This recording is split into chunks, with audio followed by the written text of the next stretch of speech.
Okay, my name is Michael A. Weiss, as I said, and I think we are living in an era of technology-powered grassroots patient movement that's going to empower patients. And I think patients can use this to manage chronic illness. I'm going to demonstrate this by using my chronic illness, Crohn's disease. And I think that this healthcare social media, underground, grassroots, technology-powered movement, when used properly, will improve healthcare, and I'll explain why. Coping with Crohn's disease. You go to the doctor, you get a diagnosis. Crohn's disease, I can't even spell it. What is it? They tell you it's an inflammatory bowel disease, it's a broad spectrum. I've been hospitalized 200 times, but some people are never hospitalized. It's autoimmune and it's incurable. So what do? You start thinking, I gotta find out more information about this illness. I wanna get control over my life. That's what healthcare social media can do. So the first thing that you'll do is you will go and try to devise a strategy. And the strategy has to start off with something broad. I mean, healthcare social media is a reference tool. It's also a way to engage with other patients and commiserate.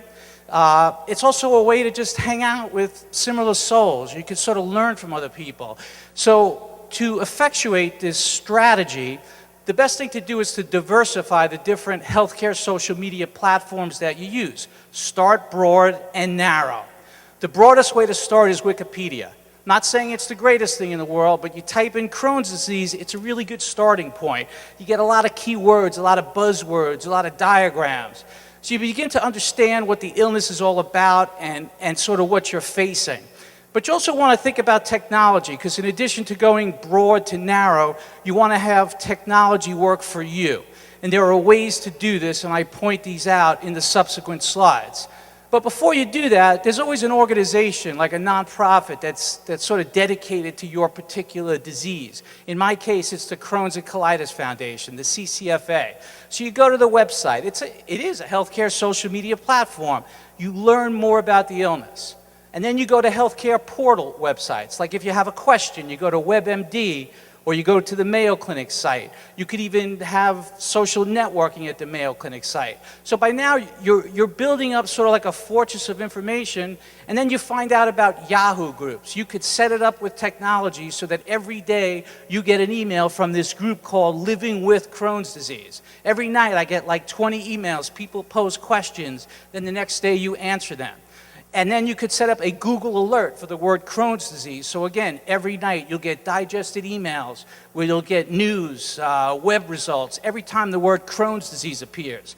So now you're becoming very educated about the illness, but it's almost time to get more specific. On the left is my blog, The Professional Patient Perspective at hospitalpatient.com. On the right is the lovely Regina Holliday's blog, Medical Advocacy blog. You want to read about your illness, you want to read about patients, and also other people. You want to subscribe to podcasts and vlogs. On the left, I call it a vlog because it's a YouTube video. Mine is called The Medical Minute. On the right is a sports podcast on iTunes that I happen to like because when I'm in the hospital, that friendly voice makes me feel okay. Then you have Facebook, of course. There's a Crohn-specific group called the Chronicles of Cronies. People with Crohn's are called cronies. On the right is CNN's Empowered Patient. Now we have Twitter. This is an application called TweetDeck that I use to operate Twitter. It's instantaneous engagement. I ask the question, who's had success using the drug Humira for Crohn's? Note the pound signs before Humira and Crohn's. Those are called hashtags. So this is the way to maximize using Twitter for healthcare. There are popular hashtags like pound Crohn's, pound Crony, etc. On the right, you can't see it, it's a tweet chat schedule, a healthcare tweet chat schedule. Sunday night, healthcare social media, 9 p.m. It's the best 60 minutes on Sunday night. There are virtual patient communities, chronology.com. There's one for rheumatoid arthritis. You connect, you learn, you commiserate with people. Now you want to actually engage, you want to interact. There's Google+, there's Hangouts in Google+, there's support groups. LinkedIn used to be a business application. Now they have healthcare groups. There's one called Professionals with Crohn's. So now you're learning so much. There's also Tumblr, which is sort of like a free association blog site where people blog with pictures and very creative ways of expressing themselves. It's sort of therapeutic, but it's also a way to learn more about the illness. You know, and now what's coming into focus is mHealth, which is using your mobile phone for healthcare. And there's basically two ways. It's attaching some type of device to your phone or using mobile applications. The devices, EKGs, microscope attachments. You could use SMS messages to remind you not to smoke. But this is the first kind. This is a microscope attached to a cell phone. You could be far away, take a picture, and email it to your doctor, and they could tell you what's wrong with you. Then you have your mobile phone applications. On the left, I have ZocDoc, which is you're traveling in a big city and you need a doctor. You go on your phone, you find a doctor. Lost It on the right is to keep an eye on calories and exercise and whatnot. This is where healthcare social media is going.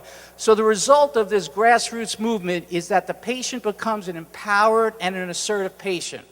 The result of that is more productive doctors, time-efficient, cost-efficient healthcare transactions when doctors and patients meet. Well, I guess I have to end it there, but it reduces the gross inefficiencies in hospitals, and you get empowered and assertive patients. Thank you.